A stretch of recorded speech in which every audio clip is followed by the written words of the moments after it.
कक्षा के विज्ञान का अध्याय 9 आनुवांशिकता एवं जैव विकास। इस अध्याय में आप जानेंगे आनुवांशिकता क्या है, ग्रेगर जान मेंडल और उनके आनुवांशिकता संबंधी नियम क्या हैं, लिंग निर्धारण किस प्रकार होता है, विकास किस प्रकार होता है, जाति उद्भव क्या है, जीवाश्म क्या होते हैं और विकास की प्रगति किस प्रकार से होती है, इन सब के बारे में विस्तार से। तो आइए शुरू करते हैं 10वीं कक्षा के विज्ञान का 9वां अध्याय आनुवांशिकता एवं जैव विकास। दोस्तों, आप जानते हैं कि जनन प्रक्रम द्वारा नए जीव यानी व्यष्टि उत्पन्न होते हैं जो जनक के समान होते हुए भी उनसे कुछ भिन्न होते हैं। और अलैंगिक जनन में कुछ विभिन्नताएं कैसे उत्पन्न होती हैं इसके बारे में भी आप जानते हैं। अधिकतम संख्या में सफल विभिन्नताएं लैंगिक प्रजनन द्वारा ही प्राप्त होती हैं। यदि हम गन्ने के खेत को देखें तो हमें व्यष्टिगत पौधे में बहुत कम विभिन्नताएं दिखाई पड़ती हैं। मानव और अधिकतर जंतु जो लैंगिक जनन द्वारा उत्पन्न होते हैं उसमें व्यष्टिगत स्तर पर अनेक प्रकार की विभिन्नताएं दिखाई देती हैं। इसमें हम उन क्रियाविधियों के बारे में जानेंगे जिसके कारण ये विभिन्नताएं उत्पन्न होती हैं। और दोस्तों, ये विभिन्नताएं अनेक प्रकार की वंशागत होती हैं, एक वंश से एक पीढ़ी से दूसरी पीढ़ी में चलती रहती हैं। तो आइए देखते हैं किस प्रकार से आनुवंशिकता और जैव विकास संचालित होता है प्रकृति में। जनन के दौरान विभिन्नताओं का संचयन। दोस्तों देखिए, पूर्ववर्ती पीढ़ी यानी जो पहली पीढ़ी होती है उनसे वंशागत संतति को एक आधारिक शारीरिक विकल्प और डिजाइन तथा कुछ विभिन्नताएं प्राप्त होती हैं। जैसे हमारे माता पिता होते हैं, हम में से या हमारे माता पिता के तरह हमारे कुछ गुण दिखाई देते हैं। और नई पीढ़ी के जनन का क्या परिणाम होता है, दूसरी पीढ़ी में पहली पीढ़ी से कुछ विभिन्नताएं आती हैं और कुछ नई विभिन्नताएं उत्पन्न होती हैं। यहाँ पर देखिए, उत्तरोत्तर पीढ़ियों में विविधता की उत्पत्ति किस प्रकार से होती है। देखिए यहाँ पर देखिए, टोटल ब्लू कलर का है, लेकिन जब उसकी अगली पीढ़ी चलती है तो यहाँ पे एक रेड आ गया, यहाँ पे एक ग्रीन आ गया, फिर यहाँ पे उसके बाद अगली वाली पीढ़ी में एक व्हाइट आ जाता है, फिर यहाँ 2 रेड आ जाते हैं, यहाँ पर 3 ब्लू आ जाता है और यहाँ पर देखिए कुल मिलाकर केवल एक ही ग्रीन रह जाता है। तो विभिन्नताएं किस प्रकार से उत्पन्न होती हैं। 2 संतति को जन्म देंगे, इनकी आधारभूत शारीरिक संरचना एक जैसी होती है लेकिन विभिन्नताएं भी होंगी। प्रत्येक अगली पीढ़ी में 2 जीवों को उत्पन्न करेगा और सबसे नीचे दिखाए गए चारों जीव व्यष्टि स्तर पर एक दूसरे से अलग होंगे और कुछ विभिन्नताएं विशिष्ट होंगी, जबकि कुछ उन्हें अपने जनक से प्राप्त हुई हैं जो आपस में एक दूसरे से भिन्न थे। तो कुल मिलाकर आपने देखा कि किस प्रकार से एक पीढ़ी से दूसरी पीढ़ी में विभिन्नताएं दिखती हैं। दोस्तों, एक एकल जीव जनन करता है तो अलैंगिक जनन होता है। जीवाणु विभाजित होता है तो परिणामतः 2 जीवाणु उत्पन्न होते हैं। ये विभाजित होकर 4 जीवाणु उत्पन्न करेंगे जिसमें बहुत समानताएं होंगी और बहुत कम अंतर होगा जो डीएनए की प्रतिकृति के समय थोड़ी थोड़ी त्रुटियों के कारण उत्पन्न हुई होंगी। लेकिन जब लैंगिक जनन होता है तो विविधता बहुत अधिक होती है अलैंगिक जनन की अपेक्षा। दोस्तों, क्या हम किसी स्पीशीज में इन सभी विभिन्नताओं के साथ अपने अस्तित्व में रहने की संभावना को एक समान देख पाते हैं? निश्चित रूप से नहीं, क्योंकि प्रकृति की विविधता के आधार पर विभिन्न जीव विभिन्न प्रकार से लाभ दे सकते हैं। उष्णता को सहन करने की क्षमता वाले जीवाणुओं को अधिक गर्मी से बचने की संभावना अधिक होती है और उसकी चर्चा हम पहले ही कर चुके हैं। और पर्यावरण कारकों के द्वारा उत्तम परिवर्त का चयन जैव विकास प्रक्रम का आधार बनता है। आइए जानते हैं आनुवांशिकता के बारे में। दोस्तों, जनन प्रक्रम का सबसे महत्वपूर्ण परिणाम संतति के जीवों के समान डिजाइन बनाना है। आनुवांशिकता नियम इस बात का निर्धारण करते हैं जिसके द्वारा विभिन्न लक्षण पूर्ण विश्वसनीयता के साथ वंशागत होते हैं। वंशागत लक्षण आनुवांशिकता में बहुत ही महत्वपूर्ण होते हैं। वास्तव में समानता और विभिन्नता से हम क्या समझते हैं? देखिए, कोई शिशु जो होता है उसमें मानव के सभी आधारभूत लक्षण होते हैं, फिर भी यह पूर्ण रूप से अपने जनकों जैसा दिखाई नहीं पड़ता है और मानव समष्टि में ये विभिन्नता स्पष्ट दिखाई देती है। यहाँ पर देखिए, एक चित्र में 2 चित्र दिए गए हैं, एक में स्वतंत्र और दूसरे में जुड़े कर्णपाल दिखाए गए हैं।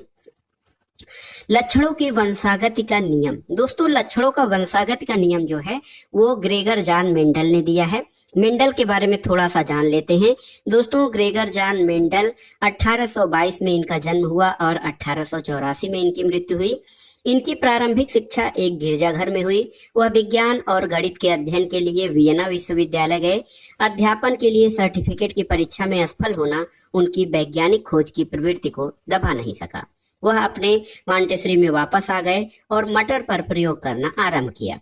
उनसे पहले भी बहुत से वैज्ञानिकों ने मटर और अन्य जीवों के वंशागत लक्षणों का अध्ययन किया था, लेकिन मेंडल ने अपने विज्ञान और गणितीय ज्ञान को सम्मिश्रित किया।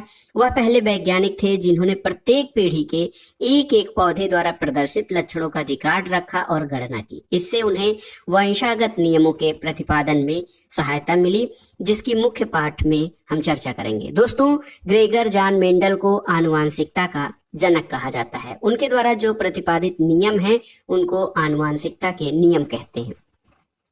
सबसे पहले आइए जानते हैं मेंडल के योगदान में लक्षणों की वंशागति के नियम। दोस्तों, मानव में लक्षणों की वंशागत के नियम इस बात पर आधारित हैं कि माता और पिता दोनों ही समान मात्रा में आनुवांशिक पदार्थ को शिशु में स्थानांतरित करते हैं। इसका मतलब ये होता है कि प्रत्येक लक्षण पिता और माता के डीएनए से प्रभावित हो सकता है। इसलिए प्रत्येक लक्षण के लिए प्रत्येक संतति में 2 विकल्प होंगे। फिर संतान में कौन सा लक्षण दिखेगा? तो देखिए, इस प्रकार वंशागत के कुछ नियम जो मेंडल ने प्रस्तुत किए हैं कि माता पिता के लक्षणों में कौन से लक्षण संतान में प्रकट होंगे, उसके बारे में जानना है। दोस्तों, मेंडल ने मटर के पौधे के अनेक विपर्यासी या विकल्पी लक्षणों का अध्ययन किया था, जो स्थूल या मोटे तौर पे दिखाई देता है, जैसे कि गोल झुर्रीदार बीज, लंबे और बौने पौधे, सफेद और बैंगनी फूल इत्यादि। उन्होंने विभिन्न लक्षण वाले मटर के पौधों को लिया, जैसे कि लंबे तथा बौने पौधे। इनसे प्राप्त संतति जो है पीढ़ी में लंबे और बौने पौधों के प्रतिशत की गणना की। देखिए, यहाँ पर लंबा पौधा और बौना पौधा है और सभी पौधे सभी लंबे संगत पौधे होते हैं। प्रथम संतति या F1 में कोई पौधा बीज की ऊंचाई का नहीं था, सभी पौधे लंबे थे। इसका मतलब ये था कि 2 लक्षणों में से केवल पैतृक जनकीय लक्षण ही दिखाई देता है, उन दोनों का मिश्रित प्रभाव दृष्टिगोचर नहीं होता है। अगला प्रश्न था कि क्या F1 पीढ़ी के पौधे अपने पैतृक लंबे पौधों से पूर्ण रूप से समान थे? मेंडल ने अपने प्रयोगों में दोनों प्रकार के पैतृक पौधों और F1 पीढ़ी के पौधों को स्वपरागण द्वारा उगाया। पैतृक पीढ़ी के पौधों से प्राप्त सभी संतति भी लंबे पौधों की थी, लेकिन F1 पीढ़ी के लंबे पौधों की दूसरी पीढ़ी यानी F2 पीढ़ी के सभी पौधे लंबे नहीं थे। उनमें से 1/4 पौधे बौने थे और ये दिखाता है कि F1 यानी पहली श्रेणी पौधों द्वारा लंबाई और बौनेपन दोनों लक्षणों की वंशानुगत हुई, लेकिन केवल लंबाई वाला लक्षण ही व्यक्त हो पाया। इसलिए लैंगिक जनन द्वारा उत्पन्न होने वाले जीवों में किसी भी लक्षण की 2 प्रतिकृतियों की वंशानुगत होती है। ये दोनों एक समान हो सकते हैं अथवा भिन्न हो सकते हैं, जो उनके जनक पर निर्भर करता है।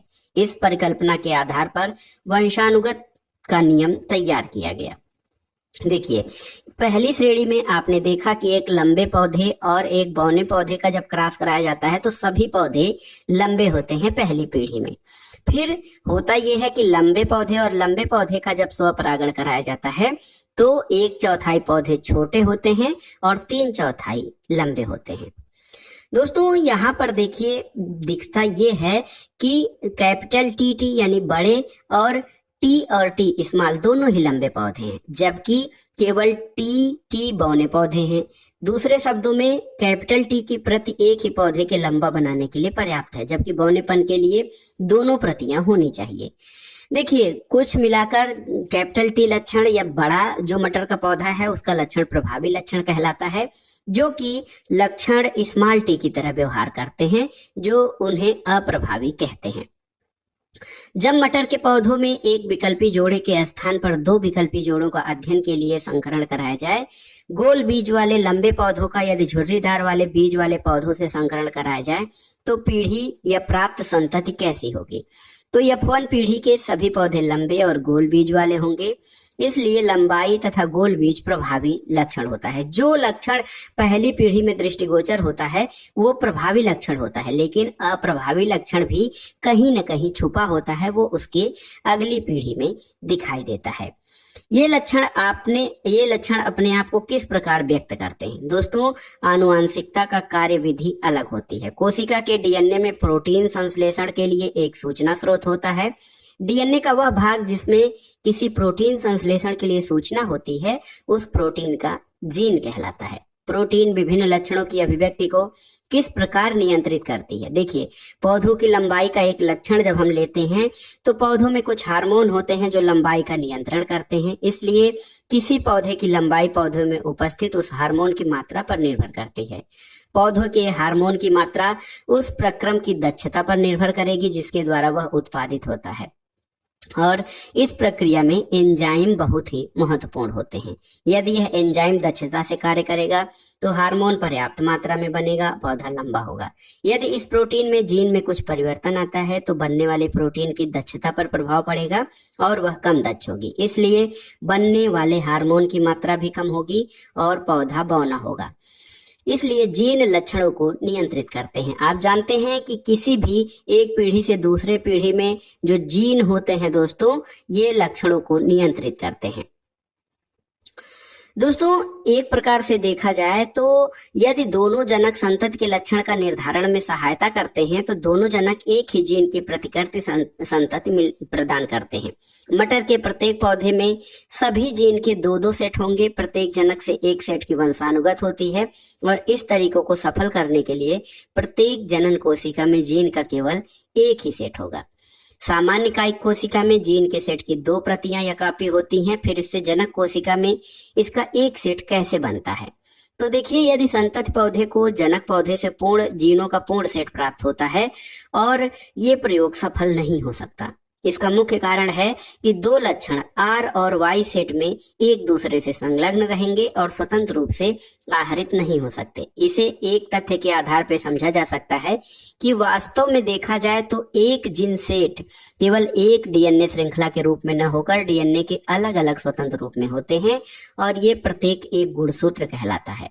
प्रत्येक कोशिका में प्रत्येक गुणसूत्र की दो कॉपियां होती हैं जिनमें से एक नर और एक मादा जनक से प्राप्त होती है। प्रत्येक जनक कोशिका पैतृक अथवा मातृक से गुणसूत्र के प्रत्येक जोड़े का केवल एक गुणसूत्र ही जनन कोशिका में जाता है। जब दो युग्मकों का संलयन होता है तो जो युग्मनज बनता है उसमें गुणसूत्रों की संख्या फिर से सामान्य हो जाती है और संतति में गुणसूत्रों की संख्या निश्चित बनी रहती है, जो स्पीशीज के डीएनए के स्थायित्व को सुनिश्चित करता है। वंशागत की इस प्रक्रिया विधि से मेंडल के प्रयोगों के परिणामों की व्याख्या हो जाती है। इसका उपयोग लैंगिक जनन वाले सभी जीव करते हैं, किंतु अलैंगिक जनन करने वाले जीव भी वंशागत के इन्हीं नियमों का पालन करते हैं। अब आइए देखते हैं लिंग का निर्धारण किस प्रकार होता है। तो यहाँ एक चित्र में देखिए, ये नर है, ये मादा है। नर से युग्मक जो हैं, यहाँ पे नर युग्मक XY होते हैं और जो युग्मनज बनता है, देखिए नर में XY युग्मनज होते हैं, मादा में XX होते हैं। युग्मनज जब XX बनता है तो मादा बनती है और XY बनता है तो नर जो है शिशु का निर्माण होता है। लैंगिक जनन में भाग लेने वाले दो एकल जीव किसी न किसी रूप में एक दूसरे से अलग होते हैं, जिसके कई कारण होते हैं। नवजात का लिंग निर्धारण कैसे होता है? तो देखिए, नवजात का लिंग निर्धारण अलग अलग तरीके से होता है। कुछ प्राणियों में लिंग निर्धारण निषेचित अंडे या युग्मक के उष्मायन ताप पर निर्भर करता है कि संतति नर होगी या मादा। घोंघे जैसे कुछ प्राणी अपना लिंग बदल सकते हैं, जो इस बात का संकेत है कि इसमें लिंग निर्धारण आनुवांशिक नहीं है। लेकिन मानव में लिंग निर्धारण आनुवांशिक आधार पर होता है। जनक जीवों से वंशानुगत जीन इस बात का निर्णय करते हैं कि संतति लड़का होगा अथवा लड़की। लेकिन अभी तक हम मानते रहे हैं कि दोनों जनकों में से एक सेट जीन सेट में संतति में जाते हैं। यदि यह शाश्वत नियम है तो फिर लिंग निर्धारण वंशानुगत कैसे हो सकता है? दोस्तों, आप जानते हैं कि मानव के सभी गुणसूत्र पूर्ण रूपेण युग्म नहीं होते हैं। मानव के अधिकतर गुणसूत्र माता और पिता के गुणसूत्रों के प्रतिरूप होते हैं। इनकी संख्या 22 जोड़े है। लेकिन एक युग्म जिसको कि लिंग गुणसूत्र कहते हैं, जे सदा पूर्ण जोड़े में नहीं होते हैं। स्त्री में गुणसूत्र का पूर्ण युग्म होता है और दोनों एक्स कहलाते हैं। लेकिन पुरुष में ये जोड़ा परिपूर्ण नहीं होता है, जिसमें एक गुणसूत्र सामान्य आकार का एक्स होता है और दूसरा गुणसूत्र छोटा होता है जिसको वाई कहा जाता है। स्त्रियों में एक्स एक्स और पुरुषों में एक्स वाई गुणसूत्र होता है। तो जैसा कि आप जानते हैं कि आधे बच्चे लड़के और आधे लड़की हो सकते हैं। सभी बच्चे, चाहे लड़का वह लड़की हो या लड़की, अपने पिता से, अपने माता से एक्स गुणसूत्र प्राप्त करते हैं। इसलिए बच्चों का लिंग निर्धारण इस बात पर निर्भर करता है कि उन्हें अपने पिता से किस प्रकार का गुणसूत्र प्राप्त हुआ है। जिस बच्चे को अपने पिता से एक्स गुणसूत्र वंशानुगत हुआ है वह लड़की, और जिस पिता से वाई गुणसूत्र वंशानुगत होता है वो लड़का होता है। तो एक प्रश्न ये बनता है कि बच्चे का लिंग निर्धारण किससे होता है? तो पिता के गुणसूत्र के आधार पर। आइए जानते हैं विकास। दोस्तों, जनन प्रक्रिया की विभिन्नता में अनेक प्रकार की प्रक्रियाएं अंतर्निहित होती हैं। डीएनए की प्रतिकृति में त्रुटि और लैंगिक जनन दोनों से उत्पन्न हो सकती हैं। सोचिए, 12 लाल भृंग यानी बीटल्स का एक समूह है। वो हरी पत्ती वाली झाड़ियों में रहते हैं। उनकी समष्टि लैंगिक प्रजनन द्वारा वृद्धि करती है और विभिन्नताएं उत्पन्न हो सकती हैं। हम इसकी भी कल्पना करें कि कौवे भृंग को खाते हैं। कौवे जितने भृंग खाएंगे उतने कम भृंग जनन के लिए उपलब्ध होंगे। और आइए क्या परिस्थितियां हो सकती हैं, आइए देखते हैं। यहाँ पर देखिए, एक समष्टि में विभिन्नताएं वंशानुगत और अन्य प्रकार की भी हो सकती हैं। देखिए, यहाँ पर इस चित्र को ध्यान से आप देख लीजिए दोस्तों, किस प्रकार से जो है कौवे जनन के दौरान एक रंग की विभिन्नता का उद्भव हो सकता है, जिससे समष्टि में लाल रंग के बजाय एक हरा भृंग दिखाई देता है। हरा भृंग अपना रंग अपनी संतान को वंशानुगत रूप में आगे बढ़ाता है। इस कारण इसकी सारी संतति का रंग हरा होगा। कौवे हरी पत्तियों की झाड़ी में हरे भृंग को नहीं देख पाते हैं, इसलिए उन्हें नहीं खा पाते। हरे भृंग की संतति का शिकार नहीं होती, जबकि लाल भृंग की संतति लगातार शिकार होती है। भृंगों की समष्टि में लाल भृंगों की अपेक्षा हरे भृंगों की संख्या बढ़ती जाती है। दूसरी परिस्थिति में जनन के समय एक रंग की विभिन्नता का उद्भव होता है, परंतु इस समय भृंग का लाल रंग लाल के स्थान पर नीला है। यह भृंग भी अपना रंग असली पीढ़ी को वंशानुगत कर सकता है। फलस्वरूप इस भृंग की सारी संतति नीली होती है। कौवे नीले लाल भृंगों को हरी पत्तियों में पहचान कर उन्हें खा सकते हैं। देखिए, समष्टि का आकार जैसे जैसे बढ़ता जाता है उसमें बहुत कम नीले भृंग हैं, लेकिन अधिकतर भृंग लाल थे। इस स्थिति में एक हाथी वहां आ जाता है और उन झाड़ियों को रौंद देता है जिसमें ये भृंग रहते थे। बहुत सारे भृंग मारे जाते हैं। संयोग से कुछ नीले भृंग बच जाते हैं और इनकी समष्टि धीरे धीरे बढ़ती है। इसमें से अधिकतर भृंग नीले हैं। तो ये स्वाभाविक है कि दोनों स्थितियों में जो दुर्लभ भिन्नता थी, समय के अंतराल में एक सामान्य लक्षण बन गई। वंशागत लक्षण की पीढ़ियों में आवृत्ति में परिवर्तन आए, क्योंकि जीन ही लक्षणों का नियंत्रण करते हैं। इसलिए हम कह सकते हैं कि किसी समष्टि में जीन की आवृत्ति पीढ़ियों में बदल जाती है और यह जैव विकास की परिकल्पना का सार है। दोनों स्थितियों में कुछ अंतर भी होता है। प्रथम स्थिति में विभिन्नता एक सामान्य विभिन्नता बनी, क्योंकि इसमें उत्तरजीविता के लाभ की स्थिति थी। दूसरे में ये एक प्राकृतिक चयन था। प्राकृतिक चयन कौवों द्वारा किया गया। जितने अधिक कौवे होंगे उतने अधिक लाल भृंग उनके शिकार बनेंगे। समष्टि में हरे भृंगों का अनुपात बढ़ता जाएगा। इसलिए प्राकृतिक चयन भृंग समष्टि के विकास की ओर ले जा रहा है। यह भृंग समष्टि में अनुकूलन दर्शा रहा है, जिससे समष्टि पर्यावरण में और अच्छी तरह से रह सके। दूसरी स्थिति में रंग परिवर्तन से अस्तित्व के लिए कोई लाभ नहीं मिला। दुर्घटना के कारण एक रंग की भृंग समष्टि बच गई, जिससे कि समष्टि का स्वरूप बदल गया। देखिए, हाथी का उस पर कोई प्रभाव नहीं पड़ता। यदि भृंग की समष्टि का आकार बड़ा होता, उनका उत्तरजीविता के लिए कोई लाभ भी नहीं हो सकता है। यह आनुवांशिक अपवाद का सिद्धांत है, जो बिना किसी अनुकूलन के भी विभिन्नता उत्पन्न करता है। तीसरी स्थिति यह है कि भृंग समष्टि जब बढ़ना प्रारंभ करती है तो झाड़ियों में पादप लोग रख जाता है। भृंगों के लिए पत्तियां कम हो जाती हैं। इसके कारण भृंग अल्प पोषित रह जाता है और औसत भार में अपेक्षाकृत कमी आ जाती है। कुछ वर्षों के बाद इस दुर्भिक्ष की स्थिति में भृंगों की कुछ पीढ़ियों के उपरांत जब पौधों के रोग समाप्त हो जाते हैं, भोजन की पर्याप्त मात्रा उपलब्ध होती है, तो भृंगों के भार में परिवर्तन आएगा। आइए देखते हैं उपार्जित और आनुवांशिक लक्षण क्या होते हैं। दोस्तों, लैंगिक जनन करने वाले जीवों में युग्मक अथवा जनक कोशिकाएं विशिष्ट जनक ऊतकों में बनते हैं। यदि बुभुक्षण के कारण श्रृंगों के शरीर के भार में कमी आती है तो इससे जनन कोशिकाओं के डीएनए के संगठन पर कोई प्रभाव नहीं पड़ता है। और दुर्भिक्ष या भूख के कारण यदि समष्टि में कुछ भृंग कम भार के हों तो इसे विकास की संज्ञा नहीं दी जा सकती है। देखिए क्या होता है कि कायिक ऊतकों में होने वाला परिवर्तन लैंगिक कोशिकाओं के डीएनए में नहीं जाते हैं। यदि किसी के बाहरी शरीर में कोई परिवर्तन होता है तो ये इसके डीएनए को प्रभावित नहीं करता है, इसे जैव विकास नहीं कहा जा सकता। देखिए, अर्जित अनुभव या लक्षण जैव प्रक्रम के द्वारा अगली पीढ़ी के वंशानुगत नहीं होते। यदि हम पूंछ वाले चूहे का संवर्धन करें तो उसकी अगली पीढ़ी की संतति की पूंछ होगी, जैसा कि हम अनुमान लगा रहे थे। यदि इन चूहों की पूंछ को कई पीढ़ी तक काटते रहें तो क्या चूहों से बिना पूंछ वाली संतति प्राप्त होगी? बिल्कुल नहीं। ये स्वाभाविक भी है क्योंकि पूंछ को काटने से जनन कोशिकाओं के ऊपर कोई प्रभाव नहीं पड़ता है। यही कारण है कि आनुवांशिकता और वंशागत जिसकी चर्चा हम कर चुके हैं, इसका ज्ञान जैव विकासवाद को समझने के लिए आवश्यक है। यही कारण है कि 19वीं शताब्दी में प्राकृतिक वर्ण द्वारा जैव विकास का सिद्धांत प्रतिपादित करने वाले चार्ल्स डार्विन भी इसकी क्रियाविधि नहीं खोज सके। वह अवश्य ही ऐसा कर पाते यदि उन्होंने अपने समकालीन ऑस्ट्रियन ग्रेगर मेंडल के प्रयोगों के महत्व को जाना होता। मेंडल भी डार्विन के सिद्धांतों से अनभिज्ञ थे।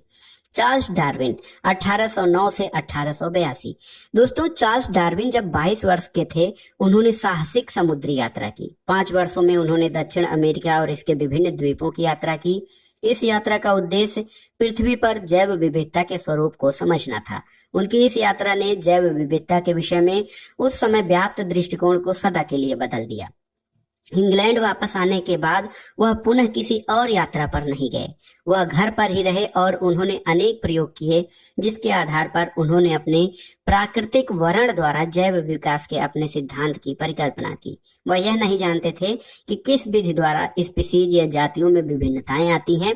उन्हें मेंडल के प्रयोगों का लाभ मिलता, परंतु ये दोनों व्यक्ति वैज्ञानिक न तो एक दूसरे को न ही एक दूसरे के कार्य के विषय में जानते थे।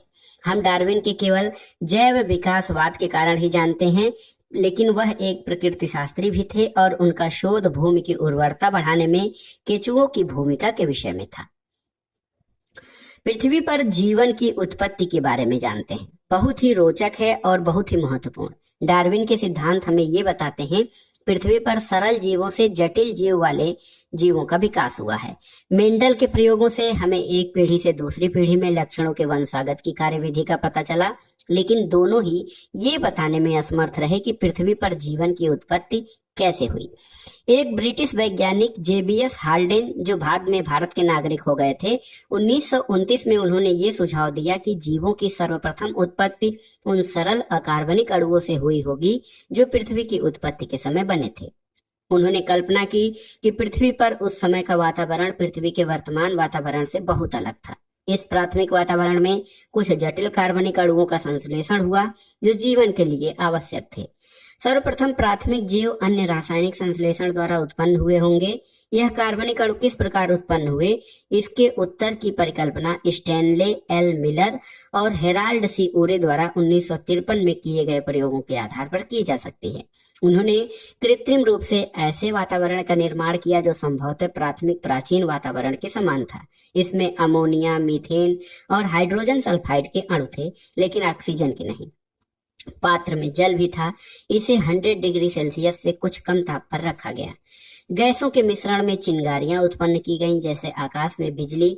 1 सप्ताह के बाद 15% कार्बन सरल कार्बनिक यौगिकों में परिवर्तित हो गए। इसमें अमीनो अम्ल भी संश्लेषित हुए जो प्रोटीन के अणुओं का निर्माण करते हैं। तो क्या पृथ्वी पर आज से जीवन की उत्पत्ति हो सकती है? दोस्तों, ये जानना बहुत जरूरी है कि जाति का उद्भव किस प्रकार से हुआ है। दोस्तों, अभी तक हमने जो कुछ समझा वो सूक्ष्म विकास था। ये परिवर्तन बहुत छोटे हैं लेकिन बहुत ही महत्वपूर्ण है।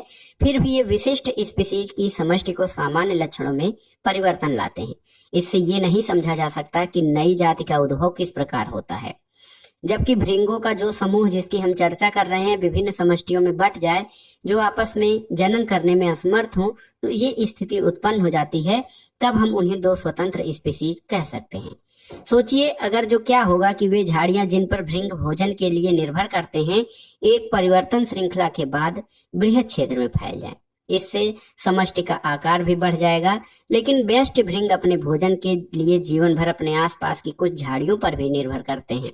वे बहुत दूर नहीं जा सकते, इसलिए भृंगों की इस विशाल समष्टि के आसपास उप समष्टि होगी, क्योंकि नर और मादा भृंग जनन के लिए आवश्यक हैं। तो कुल मिलाकर कुछ साहसी भृंग एक स्थान से दूसरे स्थान पर जा सकते हैं, अथवा कौवा एक भृंग को एक स्थान से उठाकर बिना हानि पहुंचाए दूसरे स्थान पर छोड़ दे।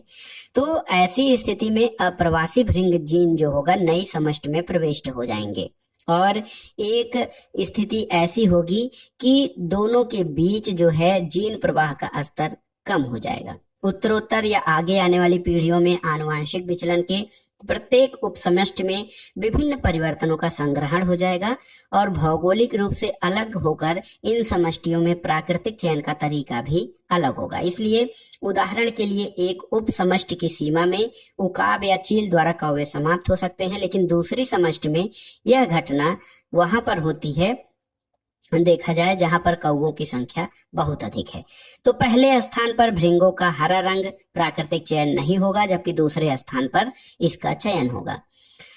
दोस्तों अनेक तरीके होते हैं जिनसे कि परिवर्तन संभव है। डीएनए में यह परिवर्तन पर्याप्त है, जैसे गुणसूत्रों की संख्या में परिवर्तन, तो दो समष्टियों के सदस्यों के जनन की कोशिकाएं संलयन करने में असमर्थ हो सकती हैं। ये भी संभव है कि ऐसी विभिन्नता उत्पन्न हो जाए जिसमें हरे रंग की मादा भृंग लाल रंग के नर भृंग के साथ जनन की क्षमता ही खो दे। वह केवल हरे रंग के नर भृंग के साथ ही जनन कर सकती है, और हरे रंग के प्राकृतिक वर्ण के लिए अत्यंत दृढ़ परिस्थिति है।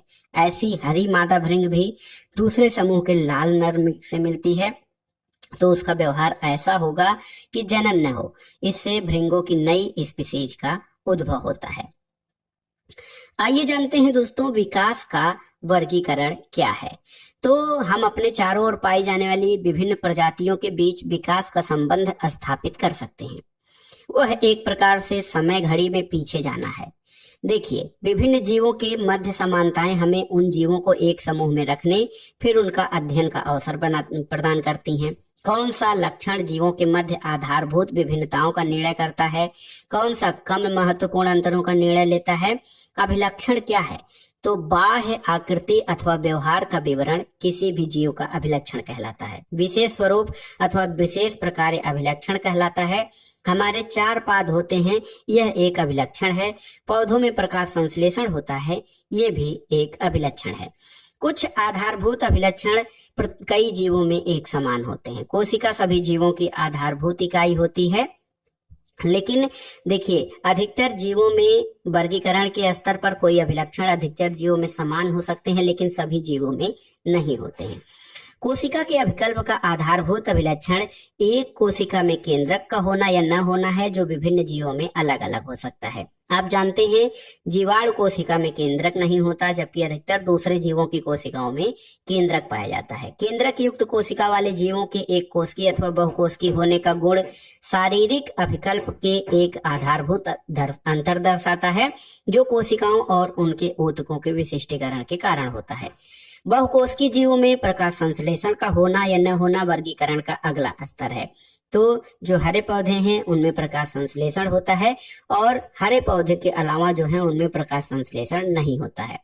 दो स्पीसीज के मध्य जितने अधिक अभिलक्षण समान होंगे उनका संबंध उतना ही निकट का होगा। जितनी ज्यादा समानताएं होंगी उनका उद्भव भी निकट होगा। जैसे एक भाई और एक बहन बहुत निकट संबंधी हैं, उनमें पहली पीढ़ी के उनके पूर्वज समान थे, इसलिए वो एक ही माता पिता की संतान है।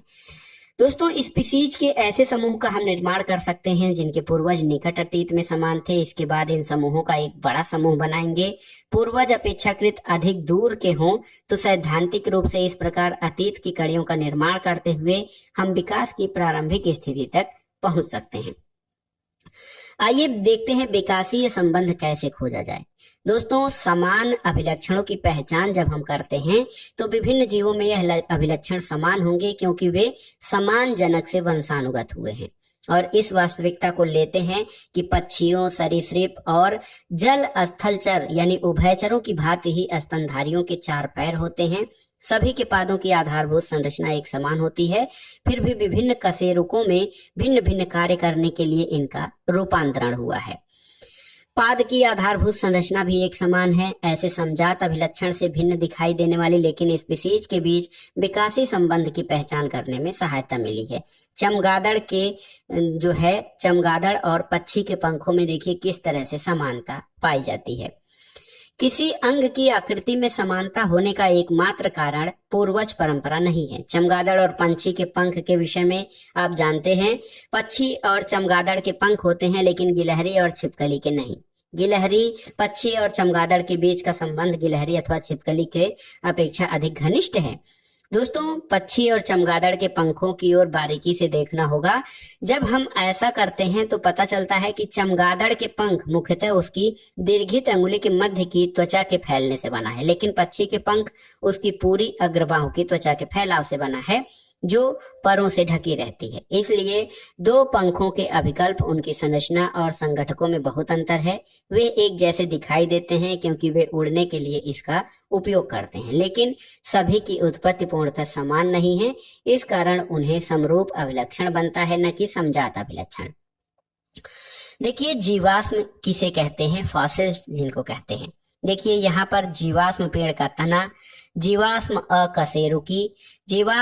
अकशेरुकी टाइलोबाइट, इसके अलावा ये मछली का जीवाश्म है और डायनासोर के कपाल का जीवाश्म है। तो जो अंगों की संरचना केवल वर्तमान स्पीशीज पर ही नहीं की जा सकती, वरन उन स्पीशीज पर भी की जा सकती है जो अब जीवित नहीं है। विलुप्त स्पीशीज कभी अस्तित्व में थी, हम उनके जीवाश्मों से उनकी पहचान करते हैं। कभी कभी जीव अथवा उसके कुछ भाग ऐसे वातावरण में चले जाते हैं जिनके कारण इनका अपघटन पूरी तरह से नहीं हो पाता है। जैसे कोई मृत कीट गर्म मिट्टी के सूख का कठोर हो जाए तो उसमें कीट के शरीर की छाप सुरक्षित रह जाए। जीव के इस प्रकार के परिरक्षित अवशेष को जीवाश्म कहते हैं। जीवाश्मों के पुराने होने का आकलन कैसे किया जा सकता है? दोस्तों, पृथ्वी के सतह के निकट वाले जीवाश्म गहरे सतह पर पाए गए जीवाश्मों की अपेक्षा अधिक नए हैं। फॉसिल डेटिंग या जीवाश्म का तिथि निर्धारण एक तरीका है। इसमें क्या होता है कि जीवाश्म ये बहुत ही रोचक है कि कौन सी विधि प्रयोग की जाती है जीवाश्मों के अध्ययन के लिए। आइए जानते हैं कि जीवाश्म एक के बाद एक परत कैसे बनाते हैं। 10 करोड़ या 100 मिलियन वर्ष पहले से प्रारंभ करते हैं। समुद्र तल पर कुछ अकशेरुकी जीवों की मृत्यु हो जाती है और वे रेत में दब जाते हैं और अधिक रेत एकत्र होती जाती है। अधिक दाब के कारण वे चट्टान बन जाती हैं। कुछ मिलियन वर्षों के बाद क्षेत्र में रहने वाले डायनासोर मर जाते हैं और उनका शरीर भी मिट्टी में दब जाता है। ये मिट्टी भी दबकर चट्टान बन जाती है जो पहले वाले अकशेरुकी जीवाश्म वाले चट्टान के ऊपर बनती है। फिर इसके बाद कुछ मिलियन वर्षों बाद इस क्षेत्र में घोड़े के समान कुछ जीवों के जीवाश्म चट्टानों में दब जाते हैं और इसके उपरांत मृदा अपरदन होता है। कुछ चट्टानें फट जाती हैं, घोड़ों के समान जीवाश्म प्रकट होते हैं और जैसे जैसे हम गहरी खुदाई करते जाते हैं वैसे वैसे पुराने जीवाश्म प्राप्त होते हैं। आइए जानते हैं दोस्तों विकास के चरण क्या हैं। दोस्तों, यदि जटिल अंग, उदाहरण के लिए आंख का चयन उसकी उपयोगिता के आधार पर होता है तो वे डीएनए में मात्र एक परिवर्तन द्वारा किस प्रकार संभव है? निश्चित रूप से ऐसे जटिल अंगों का विकास क्रमिक रूप से अनेक पीढ़ियों में हुआ होगा। देखिए, किसी अल्पवर्धित आंख किसी सीमा तक उपयोगी हो सकती है। यह योग्यता को लाभ के लिए पर्याप्त हो सकता है। वास्तव में पंख की तरह आंख भी एक व्यापक अनुकूलन है, वह कीटों में पाई जाती है। उसी प्रकार ऑक्टोपस और कशेरुकी में भी आंख की संरचना इन सभी जीवों से भिन्न है, जिसके कारण अलग अलग विकासीय उत्पत्ति है। यहाँ पर देखिए दोस्तों, एक परिवर्तन जो गुण के लिए उपयोगी है कालांतर में किसी अन्य कार्य के लिए भी उपयोगी हो सकता है। जैसे पर जो संभवतः ठंडे मौसम में उष्मारोधन के लिए विकसित हुए थे, कालांतर में उड़ने के लिए भी उपयोगी हो सके। और कुछ उड़ने के लिए उपयोगी हो गए, वास्तव में कुछ उड़ने में असमर्थ नहीं थे और संभवतः पक्षियों ने परों को उड़ने के लिए अपनाया। डायनासोर सरीसृप थे, अतः हम अर्थ निकाल सकते थे कि यह पक्षी बहुत निकटता से सरीसृप से संबंधित थे। बहुत अधिक भिन्न दिखाई देने वाली संरचनाएं भी एक समान परिकल्प से विकसित हो सकती हैं। जीवाश्म में अंगों की संरचना का विवेचन हमें ये अनुमान लगाने में सहायक हो सकता है कि विकासीय संबंध कितना पीछे जा सकता है। इस प्रक्रम के कुछ उदाहरण हैं। देखिए, जंगली गोभी इसका अच्छा उदाहरण है। 2000 साल पहले मनुष्य जंगली गोभी को एक खाद्य पौधे के रूप में उगाता था और उसने चयन द्वारा विभिन्न सब्जियां विकसित की, लेकिन प्राकृतिक वर्ण न होकर कृत्रिम चयन है। कुछ किसान इसकी पत्तियों के बीच की दूरी को कम करना चाहते थे, जिससे पत्ता गोभी का विकास हुआ, जिसे हम खाते हैं। कुछ किसान पुष्पों की वृद्धि रोकना चाहते थे, अतः ब्रोकली विकसित हुई, अथवा बंध पुष्पों से फूल गोभी विकसित हुई। कुछ ने फूले हुए भाग का चयन किया, अतः गांठ गोभी विकसित हुई। कुछ ने केवल चौड़ी पत्तियों को पसंद किया, तो केल नामक सब्जी का विकास हुआ। यदि मनुष्य ने स्वयं ऐसा नहीं किया होता तो क्या हम कभी सोच सकते थे कि उपरोक्त सभी समान जनक से विकसित हुई हैं? यहाँ पर देखिए जंगली गोभी का विकल्प, यहाँ पर किस तरह से जंगली गोभी को अलग अलग रूपों में यहाँ पर विकसित किया गया है। दोस्तों, विकासीय संबंध खोजने का एक तरीका उस मौलिक परिकल्पना पर निर्भर करता है जिससे हमने प्रारंभ किया था। ये विचार था कि जनन के दौरान डीएनए में होने वाले परिवर्तन विकास की आधारभूत घटना है। यदि ये सही है तो विभिन्न प्रजातियों के डीएनए की संरचना की तुलना में हम सीधे ही इसका निर्धारण कर सकते हैं कि इस स्पीसीज के उद्भव के दौरान डीएनए में क्या और कितने परिवर्तन आए। विकासीय संबंध स्थापित करने में इस विधि का व्यापक स्तर पर प्रयोग हो रहा है। आइए जानते हैं दोस्तों, यहाँ पर आणविक जातिवृत्त क्या होता है। कोशिका विभाजन के समय डीएनए में होने वाले परिवर्तन से उस प्रोटीन में भी परिवर्तन आएगा जो नए डीएनए से बनेगी। तो ये परिवर्तन आगे की पीढ़ियों में संचित होते जाएंगे और हम समय के साथ पीछे जाकर ये जान सकते हैं कि ये परिवर्तन किस समय हुए थे। देखिए, यह अध्ययन में इस विचार सन्निहित है कि दूरस्थ संबंधी जीवों के डीएनए में ये विभिन्नताएं अधिक संख्या में रहेंगी और इस प्रकार के अध्ययन विकासीय संबंधों को खोजते हैं तथा अत्यंत महत्वपूर्ण है। विभिन्न जीवों के बीच आणविक जातिवृत्त द्वारा स्थापित संबंध वर्गीकरण से सुमेलित होते हैं। दोस्तों, विकास को प्रगति के समान नहीं मानना चाहिए। स्पीसीज के वंश वृक्ष की कड़ियां ढूंढने के इस प्रयास में हमें कुछ बातों का ध्यान रखना होता है। पहली बात ये कि इस प्रक्रम में प्रत्येक स्तर पर अनेक शाखाएं संभव हैं, लेकिन ऐसा नहीं है कि नई स्पीसीज के उद्भव के लिए पहली स्पीसीज विलुप्त हो जाए। एक नई स्पीसीज की उत्पत्ति हुई है, भृंग के उदाहरण में आप देख सकते हैं।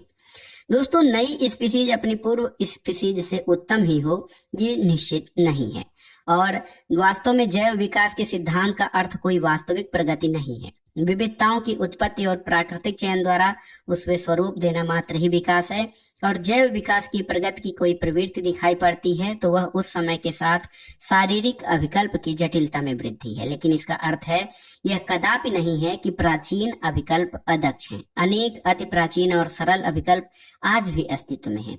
वास्तव में सरलतम अभिकल्प वाला एक समूह जीवाणु विषम पर्यावरण जैसे कि उष्ण झरने, गहरे समुद्र जल के स्रोत, अंटार्कटिका की बर्फ में भी पाए जाते हैं। मानव जैव विकास के शिखर पर नहीं है, वरन जैव विकास श्रृंखला में उत्पन्न और स्पीसीज हैं।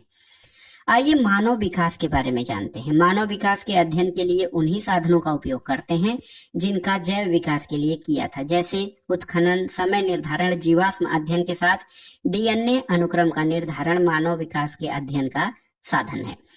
इस धरती यानी ग्रह पर मानव के रंग, रूप और आकृति में अधिक विविधताएं दृष्टिगोचर होती हैं। ये विविधताएं इतनी अधिक हैं और दिखती हैं कि लंबे समय तक लोग मनुष्य की प्रजातियों की ही बात करते थे। आमतौर पर त्वचा का रंग इस प्रकार की प्रजाति के निर्धारण के लिए प्रयुक्त किया जाता था।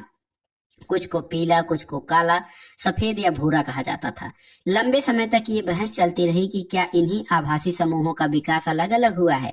कुछ वर्षों में प्रमाण अति स्पष्ट हो गए हैं। हम कह सकते हैं कि इन आभासी प्रजातियों का कोई जैविक आधार नहीं है।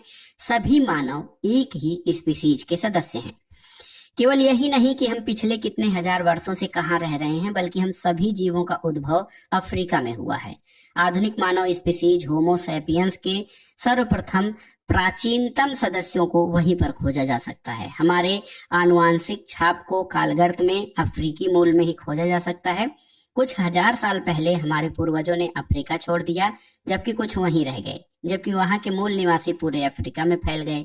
उत्प्रवासी धीरे धीरे समूचे ग्रह में फैल गए।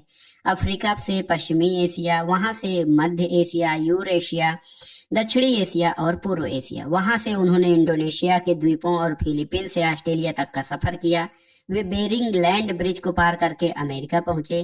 क्योंकि वे मात्र यात्रा के उद्देश्य से सफर नहीं कर रहे थे, इसलिए उन्होंने एक ही मार्ग का चुनाव नहीं किया। वे विभिन्न समूहों में कभी आगे तथा कभी पीछे आए।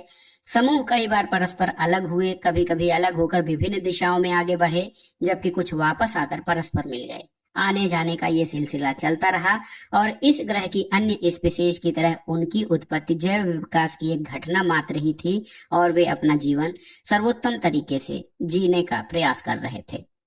तो दोस्तों, ये था आज का अध्याय आनुवांशिकता एवं जैव विकास। इस अध्याय में आपने क्या सीखा, शॉर्ट में देख लेते हैं।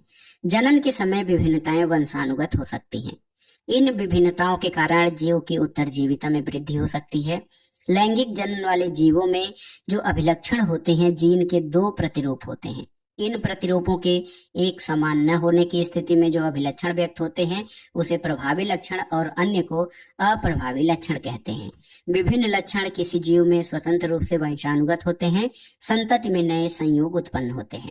विभिन्न स्पीसीज में लिंग निर्धारण के कारक अलग अलग होते हैं। मानव में संतान का लिंग निर्धारण इस बात पर निर्भर करता है कि पिता से मिलने वाला X यानी लड़कियों के लिए अथवा Y लड़कों के लिए किस प्रकार के हैं। दोस्तों, स्पीसीज में विभिन्नताएं उसे उत्तरजीविता के योग्य बनाती हैं और केवल आनुवांशिक विचलन में योगदान देती हैं। काई कुतकों में पर्यावरणीय कारकों द्वारा उत्पन्न परिवर्तन वंशानुगत नहीं होते। विभिन्नताओं के भौगोलिक पार्थक्य के कारण स्पीसीकरण हो सकता है। विकासीय संबंधों को जीवों के वर्गीकरण में खोजा जा सकता है। काल में पीछे जाकर समान पूर्वजों की खोज से हमें अंदाजा होता है कि समय के किसी बिंदु पर अजैव पदार्थों ने जीव की उत्पत्ति की है। जैव विकास को समझने के लिए वर्तमान स्पीसीज का अध्ययन पर्याप्त नहीं है, वरन जीवाश्म अध्ययन भी आवश्यक है। अस्तित्व लाभ के लिए मध्यवर्ती चरणों द्वारा जटिल अंगों का विकास हुआ है और जैव विकास के समय अंग अथवा प्रकृति नए प्रकारों के लिए अनुकूलित होते हैं। उदाहरण के लिए पर जो प्रारंभ में उष्णता प्रदान करने के लिए विकसित हुए थे, कालांतर में वो पंख उड़ने के लिए अनुकूलित हो गए। विकास को निम्न अभिरूप से उच्चतर अभिरूप की प्रगति नहीं कहा जा सकता, वरन ये लगता है कि विकास ने अधिक जटिल शारीरिक अभिकल्प उत्पन्न किए हैं, जबकि सरलतम शारीरिक अभिकल्प भली भांति अपना अस्तित्व बनाए हुए हैं। इसके अलावा मानव के विकास के अध्ययन से हमें पता चलता है कि हम सभी एक ही स्पीसीज के सदस्य हैं, जिसका उदय अफ्रीका में हुआ और चरणों में विश्व के विभिन्न भागों में फैला था। तो दोस्तों, ये था आज का वीडियो 10वीं कक्षा के विज्ञान का 9वां अध्याय आनुवांशिकता एवं जैव विकास। वीडियो आपको कैसा लगा और इसमें दी गई जानकारी आपको कैसी लगी, हमें कमेंट बॉक्स में जरूर बताइएगा। वीडियो को लाइक करें, शेयर करें और इस चैनल मार्गदर्शन फॉर सिविल सर्विसेज को सब्सक्राइब करें। वीडियो देखने के लिए धन्यवाद दोस्तों। नमस्कार।